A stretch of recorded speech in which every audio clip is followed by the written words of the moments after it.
Hello everyone, start करते हैं हम आज का एपिसोड। देखो आज के एपिसोड में मैं बात करने वाला हूँ क्रिस्टल फील्ड स्प्लिटिंग की इन डिफरेंट कोऑर्डिनेशन नंबर, जैसे 4, 5, 6, 7, 8। ठीक है, इन मेन 4 से 8 तक के कोऑर्डिनेशन नंबर में मैं क्रिस्टल फील्ड स्प्लिटिंग के बारे में बताऊंगा। देखो बहुत बार आपने नेट गेट या जैम की बात करूँ या किसी भी एग्जाम की बात करूँ, क्वेश्चन देखा होगा कि भैया स्क्वायर प्लेनर के अकॉर्डिंग इन ऑर्बिटल्स को एनर्जी में अरेंज करो, एनर्जी ऑर्डर में अरेंज करो, टीबीपी के अकॉर्डिंग करो, स्क्वायर पिरामिडल के अकॉर्डिंग करो, ऑक्टाहेड्रल के अकॉर्डिंग करो, पेंटागोनल बाइपिरामिडल के अकॉर्डिंग करो, स्क्वायर एंटीप्रिज्मेटिक के अकॉर्डिंग करो। तो ये सब क्वेश्चन डोडेकाहेड्रॉन के करो, ये सब क्वेश्चन आज के इस एपिसोड के बाद आपसे सोल्व हो जाएंगे। सब के बताऊंगा, थोड़ा सा ट्रिक भी बताऊंगा किस तरीके से याद कर सकते हैं इन चीजों को। ठीक है, वो बात स्टार्ट करते हैं हम। ठीक है, तो सबसे पहले स्टार्ट करता हूं मैं अपनी बेसिक से, जिसका नाम है ऑक्टाहेड्रल एंड टेट्राहेड्रल से। तो यहां लिख सकते हैं, हम बात करूंगा crystal field splitting of different geometries, अलग अलग ज्योमेट्रीज की क्रिस्टल फील्ड स्प्लिटिंग के बारे में मैं बात करने वाला हूं। देखो सबसे पहले बात करने वाला हूं मैं ऑक्टाहेड्रल की। किसकी? ऑक्टाहेड्रल की। ऑक्टाहेड्रल क्या होता है? कोऑर्डिनेशन नंबर 6 की कहानी है।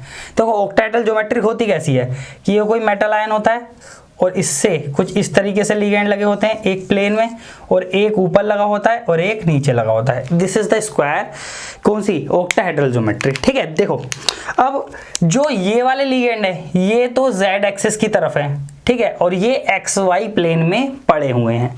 ठीक है, एक तरीके से समझ सकते हैं, अगर मैं एक क्यूब का फेस देखूं तो क्यूब के सेंटर में अगर मेटल आयन रखा हुआ है बिल्कुल सेंटर में, तो अलग अलग फेस से, 6 के 6 फेस से लगे लिगेंड क्या है मेरे? एक ऑक्टाहेड्रल ज्योमेट्री बनाते हैं। और आपने देखा होगा जब सॉलिड पढ़ाते हैं तो क्यूब के सेंटर पर ऑक्टाहेड्रल वॉइड बनता है। ठीक है, तो अगर मैं बात करूं कि ऑक्टाहेड्रल बना रहे हैं तो आपने देखा होगा कि एक्सिस कैसी होती है? एक्स वाई जेड एक्सिस होती है। तो ये तो परफेक्टली जेड एक्सिस पर लाई कर रहा है, ये तो परफेक्टली जेड एक्सिस पर जा रहे हैं ऊपर नीचे वाले। ठीक है, और ये एक्स वाई प्लेन में चारों पड़े हुए हैं। ठीक है, समझ रहे हो? एक्स वाई प्लेन में, क्योंकि एक्स वाई एक्सिस के सामने भी चारों आ रहे हैं। पर अगर मैं वाई जेड प्लेन की या एक्स जेड प्लेन की या बात करूं किसकी? एक्स वाई प्लेन की, ठीक है, तो उन प्लेन में तो है नहीं। तो फिर हमें क्या पता चलता है कि जो एक्सियल की तरफ जो एक्सिस हैं मेरी, जनरली एक्सिस हैं, ठीक है, जेड एक्सिस, वाई एक्सिस, जो एक्सिस है, एक्सिस के थ्रू लिगेंड की लोब्स है, एक्सिस के थ्रू लिगेंड आते हैं, या बोलो एक्सिस के थ्रू मेटल की लोब्स है। तो भैया आपको एक चीज अब याद कर लेनी है कि अगर जिस डायरेक्शन में लोब्स पड़ी होंगी, किसकी? मेरी ऑर्बिटल्स की, किसके? मेटल के ऑर्बिटल्स की लोब्स पड़ेंगी, उनकी एनर्जी बढ़ जाएगी। हाँ, याद रखेंगे, जिस डायरेक्शन में मेरे मेटल के ऑर्बिटल्स की लोब्स पड़ी होंगी उनकी एनर्जी बढ़ जाएगी। बस यही याद रखना है और इसी के साथ हमें अपना आगे चलना है ज्योमेट्री में। तो ऑक्टाहेड्रल की जो स्प्लिटिंग होती है 5 ऑर्बिटल की डी की, वो कुछ इस तरीके से होती है कि ये 2 सेट बना लेते हैं, एक नीचे की तरफ और एक ऊपर की तरफ। ठीक है, ये बैरी सेंटर होता है, इसको हम वेरी सेंटर बोलते हैं। ये ऑर्बिटल होते हैं D X Z, D Y Z, D X Y. देखो क्योंकि ये नॉन एक्सियल ऑर्बिटल है, इनकी एनर्जी घटाई जाएगी, जो एक्सियल ऑर्बिटल है इनकी एनर्जी बढ़ जाती है। ठीक है, तो ये जो स्प्लिटिंग होती है वो ऑक्टाहेड्रल की स्प्लिटिंग होती है। ठीक है, दूसरी स्प्लिटिंग है मेरी कोऑर्डिनेशन नंबर 4 की, जिसका नाम है टेट्राहेड्रल। टेट्राहेड्रल आपको बताया, अगर मैं क्यूब में टेट्राहेड्रल बनाऊं, ठीक है, क्यूब में अगर मैं टेट्राहेड्रल बनाऊं तो टेट्राहेड्रल कब बनता है? जब एक कॉर्नर और 3 फेस इंक्लूड हो। एक कॉर्नर और 3 फेस इंक्लूड हो तो इस तरीके से बनता है। ठीक है, एक कॉर्नर इंक्लूड होता है और 3 फेस इंक्लूड होते हैं। ठीक है, तब मेरा टेट्राहेड्रल ज्योमेट्री बनती है। ठीक है, तभी तो टेट्राहेड्रल ज्योमेट्री बनती है। तो इसका मतलब है कि इसमें जो मेरे लिगेंड्स आते हैं वो कॉर्नर के थ्रू आते हैं, यानी मेटल की लोब्स तो एक्सिस के थ्रू पड़ी हैं, इनकी D X Z square, D X square minus Y square की, इनकी डी एक्स जेड प्लेन में पड़ी है, इसकी lobe D Y Z plane में, इसकी डी एक्स वाई में। पर यहाँ तो ना प्लेन से आ रहा है ना मेरा किसी भी एक्सिस के थ्रू आ रहा है लिगेंड, पर कॉर्नर से आ रहा होता है। ठीक है, ये चीज समझो। तो कॉर्नर कॉर्नर से जो सबसे पास होते हैं वो प्लेन वाले होंगे, क्योंकि एक्सियल वाले तो दूर होंगे कॉर्नर से, प्लेन वाले ही तो पास में पड़े होंगे। तो प्लेन वालों की एनर्जी बढ़ जाएगी और जो एक्सियल वाले हैं उनकी एनर्जी घट जाएगी टेट्राहेड्रल में। देखो एक चीज और, ये 3 डीजेनरेट ऑर्बिटल का सेट है, इसलिए इसको T2G सेट भी बोलते हैं, triply degenerated set of gerade orbital. D orbital gerade होते हैं, ठीक है, क्योंकि ऑक्टाहेड्रल ज्योमेट्री में सेंटर ऑफ सिमेट्री होती है। G और U का यूज हमें क्या किसके लिए बताते हैं कि मेरे ऑर्बिटल में सेंटर, मेरी ज्योमेट्री में सेंटर ऑफ सिमेट्री है या नहीं। और ये डब्ल्यू डीजेनरेट ऑर्बिटल का सेट है, इसलिए इसको ईजी बोलते हैं। वहीं अगर मैं टेट्राहेड्रल में स्प्लिटिंग की बात करूं तो देखो टेट्राहेड्रल में कुछ स्प्लिटिंग इस तरीके से हो जाएगी ना, 5 और हैं तो 1 2 जो देखो सीखो, ये तो बन जाएंगे मेरे कौन कौन से, D Z square D X square minus Y square, ये हो जाएंगे D X Y D Y Z D X Z. ठीक है, ये मेरा बैरी सेंटर होता है। इन दोनों के बीच के डिफरेंस को हम delta T, crystal field splitting energy of tetrahedral, splitting ना कि स्टेबलाइजेशन, और इन दोनों के बीच के गैप को हम डेल ओ बोलते हैं। ये चीज तो आपको पता भी है। ठीक है, देखो ये डबली डीजेनरेट ऑर्बिटल का सेट है, पर टेट्राहेड्रल ज्योमेट्री आपने देखी होगी उसमें सेंटर ऑफ सिमेट्री नहीं होती है, तो इसको सिर्फ ई सेट बोलते हैं और इसको सिर्फ T2 सेट बोलते हैं, याद रखेंगे। ठीक है, अगर बात करूं मैं तीसरी ज्योमेट्री की जिसका नाम है क्यूबिकल ज्योमेट्री, थर्ड ज्योमेट्री की बात करूं जिसका नाम है क्यूबिकल ज्योमेट्री, तो आपने पता होगा क्यूबिकल ज्योमेट्री मतलब 8 कॉर्नर से आ रहे हैं, 8 कॉर्नर से मेटल बिल्कुल क्यूब के सेंटर में। देखो क्यूबिकल ज्योमेट्री कैसे है, मेटल क्यूब के बिल्कुल सेंटर पर रखा हुआ है और क्यूब के 8 कॉर्नर से क्या आ रहे हैं, लीगेंड आ रहे हैं। This geometry is called cubical geometry, और ये भी कोऑर्डिनेशन नंबर 8 की ज्योमेट्री होती है। ये इसलिए बता रहा हूँ पहले अलग अलग में क्योंकि ये बेसिक ज्योमेट्रीज है। ठीक है, अब क्यूब के फिर से कॉर्नर से आ रहे हैं तो स्प्लिटिंग तो कुछ टेट्राहेड्रल की तरह होगी बिल्कुल, क्योंकि क्यूब से इसमें 4 लीगेंड आ रहे थे, अल्टरनेट क्यूब से अल्टरनेट, ठीक है, अल्टरनेट कॉर्नर से इसमें 8 के 8 से आ रहे हैं। तो भैया सिंपल सी बात है, इसमें जो स्प्लिटिंग होगी वो तो हो तो जाएगी मेरी, क्या कहते हैं, बिल्कुल टेट्राहेड्रल की तरह। ठीक है, कैसे, बिल्कुल टेट्राहेड्रल की तरह। ये मेरा ई सेट, ठीक है, ये T2 सेट। ठीक है, इसको T2EG और T2G लिख सकते हैं यहाँ, क्योंकि क्यूबिकल में मेरी क्या होती है भैया, आपको पता है सेंटर ऑफ सिमेट्री होती है क्यूब में। ठीक है, और ये मेरा D Z square D X square minus Y square orbital, आप इसको ध्यान रखेंगे, X square D Z square orbital और D X square minus Y square orbital, ये D X Z D Y Z D X Y, ये 3 orbital. यहाँ बैरी centre होगा और यहाँ से यहाँ तक की डिस्टेंस को हम डेल सी बोलेंगे। आप सबको पता है कि डेल ओ बड़ा होता है डेल सी से और डेल सी बड़ा होता है डेल टी से। ये चीज़ आपको याद भी होनी चाहिए, ये भी रिलेशन बहुत बार बोला जाता है। ठीक है, यहाँ तक आगे। अब देखो, अब हम अगली ज्योमेट्री की तरफ चलते हैं। ठीक है, 3 हमने देख ली, ऐसे ही हम बहुत सेट देख लेंगे। अब स्क्वायर प्लेनर देखते हैं। आपको स्क्वायर प्लेनर पढ़ाते हुए कोऑर्डिनेशन में मैंने बताया था कि वो क्या होती है भैया, वो होती है मेरी जेड आउट का एक्सट्रीम केस। ठीक है, किसका केस होती है, जेड आउट का, तो वही सीख लेंगे स्क्वायर प्लेनर ज्योमेट्री को। ठीक है, तो भैया अब देखते हैं हम अपना कोऑर्डिनेशन नंबर 4 की नेक्स्ट ज्योमेट्री जिसका नाम है स्क्वायर प्लेनर। स्क्वायर प्लेनर की कहानी देखते हैं। देखो स्क्वायर प्लेनर में 2 तरीके की हमें क्या कहते हैं, स्प्लिटिंग मिलती है अलग अलग टाइप ऑफ कॉम्प्लेक्सेस के लिए। अगर मैं 3D की बात करूं तो उसके लिए अलग मिलेगी और 4D और 5D के लिए अलग मिलेगी। देखो स्क्वायर प्लेनर ज्योमेट्री होती कैसी है कि मेटल लीगेंड एक प्लेन में है और ये जो प्लेन होता है ये एक्चुअल में XY प्लेन होगा। आपको पता है ये कौन सा प्लेन है, XY प्लेन है। तो आपको पता है XY प्लेन में है तो ये एक्सियल की तरफ लीगेंड होते हैं, 2 लीगेंड एक्स एक्सिस की तरफ समझ लो। ये अगर ये एक्सिस है ये वाई एक्सिस हो जाएगी और ऊपर की तरफ जेड एक्सिस। तो जेड एक्सिस की तरफ तो कोई लीगेंड है नहीं, जेड एक्सिस तो स्टेबलाइज्ड एक्सिस होनी चाहिए मेरी। ठीक है, और जो जेड वाले प्लेन है जैसे XZ YZ प्लेन है वो स्टेबल ऑर्बिटल होने चाहिए, जबकि जो XY के एक्सियल है X square minus Y square या XY ये डिस्टेबलाइज्ड होने चाहिए। देखो स्क्वायर प्लेनर की ज्योमेट्री को आप जेड आउट की एप्लीकेशन के बेस में भी तो पढ़ते हो। तो अगर मैं स्क्वायर प्लेनर की स्प्लिटिंग बताऊं, देखिए 5 ऑर्बिटल हो गए, ये कुछ इस तरीके से स्प्लिट होते हैं कि DXZ DYZ D Z square भी स्टेबलाइज होगा क्योंकि जेड स्क्वायर की तरफ भी कोई लोब नहीं है, ठीक है, और D X Y and D X square minus Y square. देखो एक चीज होती है इसमें बहुत ज्यादा कंफ्यूजिंग होती है। देखो इसका बैरी सेंटर तो ये होता है भैया, बैरी सेंटर ये होता है भले ही, पर जो डेल एस पी होता है वो गैप होता है डी एक्स वाई और D X square minus Y square orbital के बीच के गैप को डेल एस पी यानी crystal field stabilization splitting energy of square planar को बोलते हैं डी एक्स वाई और D X square minus Y square orbital के बीच के, ठीक है। इस बात को आप समझो, क्यों? क्योंकि भैया आप देखो ये ऑक्टाहेड्रल से निकल कर आ रही है ना, ऑक्टाहेड्रल की स्प्लिटिंग से निकल कर आ रही है, जिसमें क्या होता था D X Y D Y Z D Z X Z और D X square minus Y square D Z square, ये ऑर्बिटल होते थे, इनके बीच के गैप को डेलो बोलते थे। तो ये डी एक्स वाई ऊपर उठकर आ रहा है, और तो जो नीचे T2G का सबसे पहला ऑर्बिटल होगा बेसिकली, और D X square minus Y square, इनके बीच के गैप को ही तो हम डेल एस पी बोलेंगे, इनके बीच के गैप को ही तो स्प्लिटिंग एनर्जी हो रही है, स्प्लिट यही तो ऑर्बिटल हो रहे हैं। तो डेल एस पी आपको पता होना चाहिए किसके बीच का गैप होता है, ये डी एक्स वाई और D X square minus Y square के बीच का गैप होता है। देखो ये वाली जो स्प्लिटिंग होती है ये 3D के स्क्वायर प्लेनर के लिए होती है, जो 3D के मेटल होते हैं उनके स्क्वायर प्लेनर बनते हैं तो उसके लिए होती है।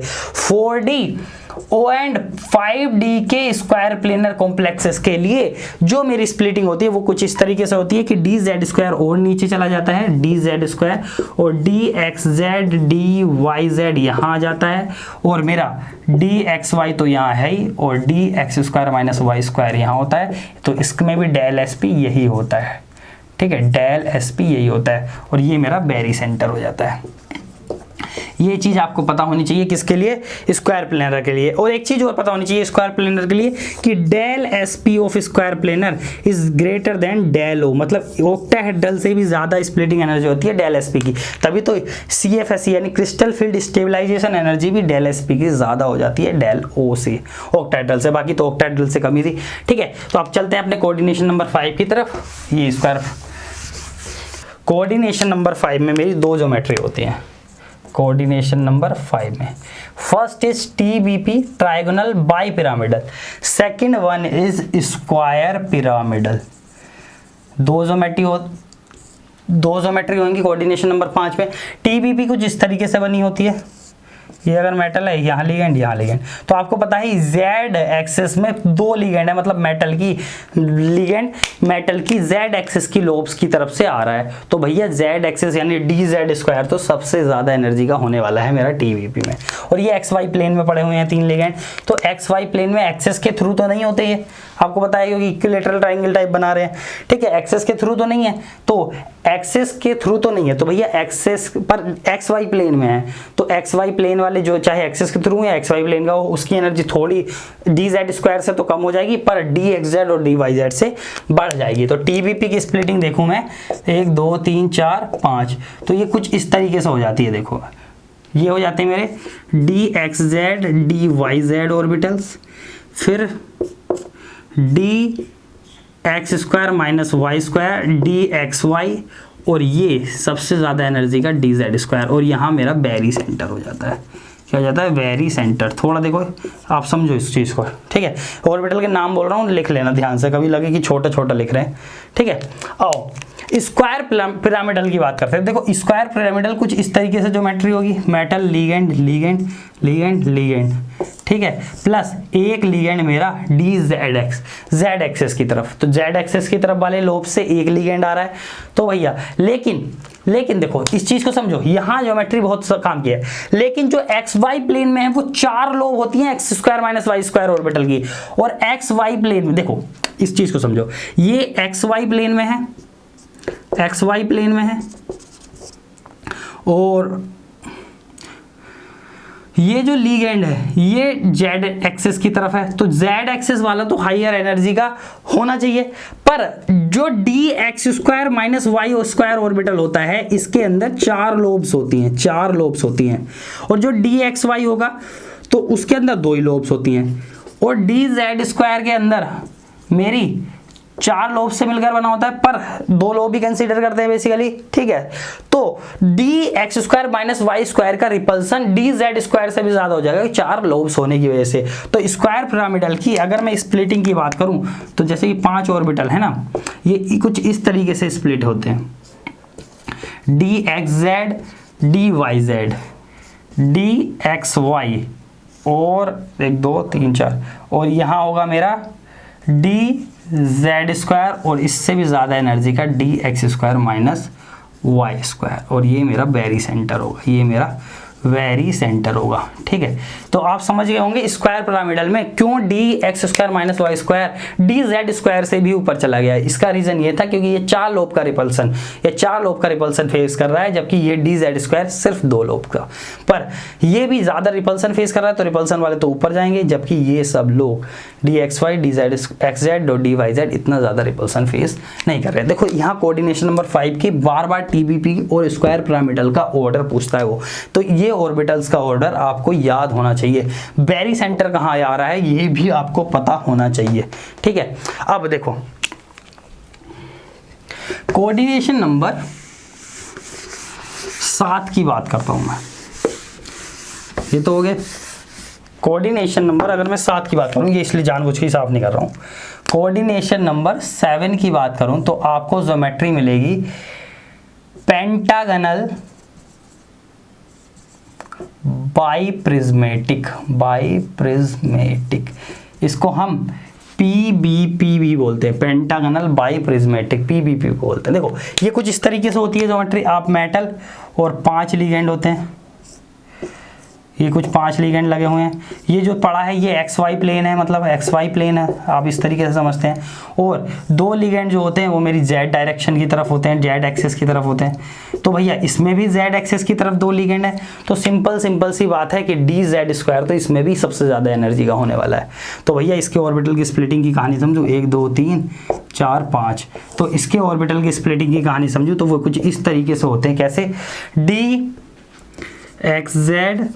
dyz, ठीक है, dxy dx² माइनस y² और dz²। देखो यहाँ डायरेक्ट 2 लोब आ रही है, वहां एक, अब आपको पूछेंगे सर यहाँ भी तो XY प्लेन में पढ़े हैं, तो dx² माइनस y² की एनर्जी dz² से होनी चाहिए थी। मैंने कहा भैया आपको एक चीज याद होनी चाहिए, स्क्वायर पिरामिडल में Z एक्सिस की तरफ एक लिगेंड था, यहाँ दोनों है, 2 लिगेंड है, तो भैया यहाँ dz² जीत गया इससे रेस में, ठीक है। और इसका वेरी सेंटर कुछ यहाँ होता है, ये this is the very centre. तो देखो एक चीज देख रहे हो, एक चीज देख रहे हो आप, जो PBP की ज्योमेट्री की स्प्लिटिंग है और TBP की ज्योमेट्री की स्प्लिटिंग है, सिमिलर है, बिल्कुल सिमिलर है। आपको होगी ऑब्वियसली सिमिलर होगी, क्योंकि XY प्लेन में यहाँ 3 लिगेंड है, यहाँ 5 लिगेंड है, यहाँ Z एक्सिस की तरफ 2 लिगेंड है, यहाँ Z एक्सिस की तरफ 2 लिगेंड है। तो ऑर्बिटल की जो रिपल्सन या बोलूँ मैं स्टेबलाइजेशन जो भी होगी या एनर्जी ऑर्डर होगा वो तो सिमिलर होगा, पर यहाँ 5 लिगेंड है, यहाँ 3 लिगेंड है XY प्लेन में, तो इसकी वजह से जो चेंज आएगा, इसकी वजह से सिर्फ भैया इतना सा चेंज आएगा, क्या कि जो मेरा बैरी सेंटर था वो शिफ्ट हो जाएगा, dxy और dx² माइनस y² भी रिपल्सन फेस करने लगे, क्योंकि 5 लिगेंड पड़े हैं प्लेन में, यहाँ 3 ही पड़े थे, वो रिपल्सन फेस नहीं कर रहे थे, पर उनकी भले ही डायरेक्शन में थे, पर dx² माइनस y² भी स्टेबलाइज हो रहे थे, यहाँ भैया रिपल्सन फेस करके ऊपर चले जाएंगे। तो TBP को अगर मैं PBP से अरेंज करूं तो भैया ये दोनों एक दूसरे का क्या होते हैं, एक दूसरे का बस सिर्फ ये दोनों एक दूसरे में सिर्फ क्या बैरी सेंटर शिफ्ट होता है, मैं बोलूंगा बैरी सेंटर शिफ्ट होता है, बाकी सेम ज्योमेट्री होती है, आओ सेम स्प्लिटिंग होती है। अगला कोऑर्डिनेशन नंबर 8 की कहानी समझाता हूं। कोऑर्डिनेशन नंबर 8 की कहानी, और इसकी पहली ज्योमेट्री है स्क्वायर एंटी प्रिज्मेटिक। देखो स्क्वायर एंटी प्रिज्मेटिक ज्योमेट्री कुछ इस तरीके से होती है, मेटल इस तरीके से होती है, ठीक है, ये मेटल है, और स्क्वायर एंटी प्रिज्मेटिक ज्योमेट्री कुछ इस तरीके से होती है। स्क्वायर एंटी प्रिज्मेटिक होती है। तो देखो ये z एक्सिस तो ऊपर की तरफ होगी, ऐसे समझो, z एक्सिस तो यहाँ सेंटर से जा रही होगी, z एक्सिस, तो z एक्सिस की तरफ भैया इसमें तो कोई लिगेंड नहीं है, तो देखो z एक्सिस की तरफ कोई भी लिगेंड नहीं है, इस चीज को समझो, z एक्सिस की तरफ कोई भी लिगेंड नहीं है और एक्स वाई प्लेन में भी कोई लिगेंड नहीं है, एक्स वाई प्लेन में भी कोई लिगेंड नहीं है, पड़े हैं पर ऊपर की तरफ पड़े हैं एक्स वाई प्लेन में, पर X Z Y Z planes में लिगेंड हो सकते हैं। तो जो स्क्वायर एंटी प्रिज्मेटिक की स्प्लिटिंग होती है पांचों ऑर्बिटल्स की, वो कुछ इस तरीके से होती है, डी जेड स्क्वायर तो सबसे ज्यादा स्टेबल हो जाएगा, ठीक है, और उसके बाद स्टेबल होगा डी एक्स वाई और D X square minus Y square और डी एक्स जेड और डी वाई जेड दोनों क्या हो जाते हैं भैया, डी स्टेबलाइज्ड, और ये मेरा बैरी सेंटर हो गया। देखो आप पूछे ना तो भैया ये गैप होता है, आप सब में जितने पीछे कराएंगे ज्योमेट्री उसमें लिखना है, ये D delta square anti prismatic होएगा, वही splitting energy of square anti prismatic. देखो अब यहाँ एक चीज देखो, जो मेरी स्क्वायर एंटी प्रिज्मेटिक की स्प्लिटिंग है और मेरी पेंटागनल बाइपिरामिडल की स्प्लिटिंग है, बस रिवर्स कर दो, उल्टा कर दो। देखो इसमें डी जेड स्क्वायर सबसे ज्यादा स्टेबल है, इसमें सबसे ज्यादा डी स्टेबल है, इसके बाद D X square minus Y square D X Y ये दोनों क्या कहते हैं, स्टेबल है, और उसमें दूसरे नंबर में D stable D X Y D X square minus Y square है, और D X Z D Y Z सबसे ज्यादा स्टेबल है, इसमें सबसे ज्यादा अनस्टेबल है। बैरी सेंटर से रिवर्स कर दो, बस इसको पलट दो, समझो ऐसे करके पहुंचा दो, समझ रहे हो, इसको ऐसे करके घुमा दो तो पीबीपी और स्क्वायर एंटी प्रिज्मेटिक की ज्योमेट्री आएगी। ये थोड़ी सी लर्निंग ट्रिक्स होती हैं, ठीक है। कोऑर्डिनेशन नंबर 8 की दो और इंपॉर्टेंट ज्योमेट्री, एक इंपॉर्टेंट और ज्योमेट्री देख लेते हैं, उसमें दो तरीके की स्प्लिटिंग होती है, क्योंकि इसलिए मैं बता देता हूँ।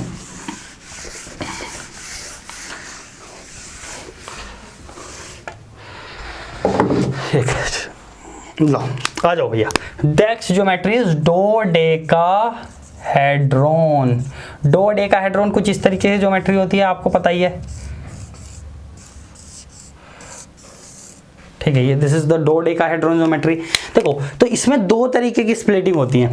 पहला, अगर मैं 5 ऑर्बिटल ले लूं, 3 2 5 ऑर्बिटल, देखो इसमें समझो, इसमें मेरी डोडेकाहेड्रॉन में एक्स वाई प्लेन, देखो इसमें बहुत इंपॉर्टेंट चीज होती है, क्या क्या चीज होती है, एक्स वाई प्लेन में अलग अलग प्लेन में पड़े होते हैं ऑर्बिटल्स, अलग अलग प्लेन में पड़े होते हैं, पता नहीं चल पाता मुझे किस प्लेन में पड़े हैं। तो एक्चुअल में इसमें क्या होता है, एक्स वाई प्लेन का ही सबसे ज्यादा स्टेबलाइज्ड होता है, जो एक्सिस की तरफ होता है, जैसे D X square minus Y square is the most stabilized orbital of dodecahedron, ठीक है। दूसरे नंबर पर डी जेड स्क्वायर, इसमें एक्सियल ऑर्बिटल स्टेबल होते हैं डोडेकाहेड्रॉन में, क्योंकि एक्सियल की तरफ से डायरेक्ट लिगेंड नहीं होता है, पर D X square minus Y square ज्यादा स्टेबल हो जाता है, जबकि डी जेड स्क्वायर थोड़ा कम स्टेबल होता है, ठीक है। उसके बाद आता है मेरा ये बैरी सेंटर हो जाता है,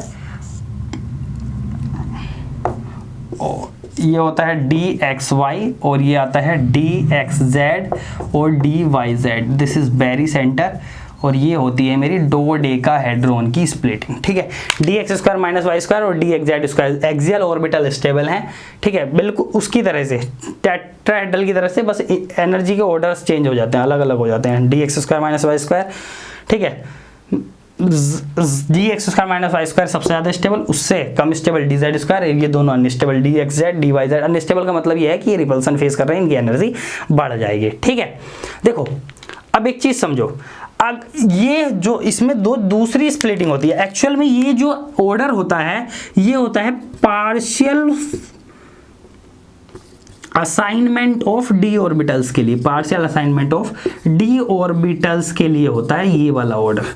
अगर ये डी ऑर्बिटल्स का असाइनमेंट कंप्लीट हो जाए, मतलब डी ऑर्बिटल्स पूरी तरीके से फैल जाए, या बोलूं उसी तरीके से कि हायर डी ऑर्बिटल्स आए, फुल हायर डी ऑर्बिटल्स आए, तो ऑर्डर क्या होगा, सिर्फ डी एक्स वाई को रिप्लेस कर दो D X square minus Y square से। हाँ भैया देखो कितना बड़ा चेंज हो जाएगा, जो सबसे ज्यादा स्टेबल होता था ऑर्बिटल था वो सबसे कम स्टेबल हो जाएगा, और जो सबसे कम स्टेबल था वो सबसे ज्यादा स्टेबल हो जाएगा, और सबसे ज्यादा स्टेबल था वो सबसे कम स्टेबल हो जाएगा।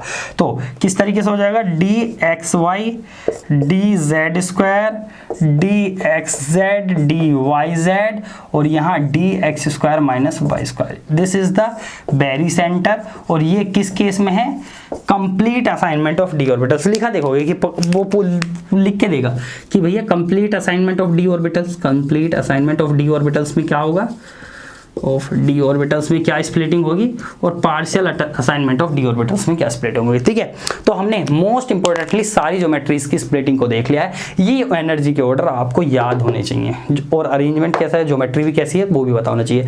आज के एपिसोड में यहीं खत्म करते हैं, मिलते हैं फिर से एक नए एपिसोड में। Thank you so much.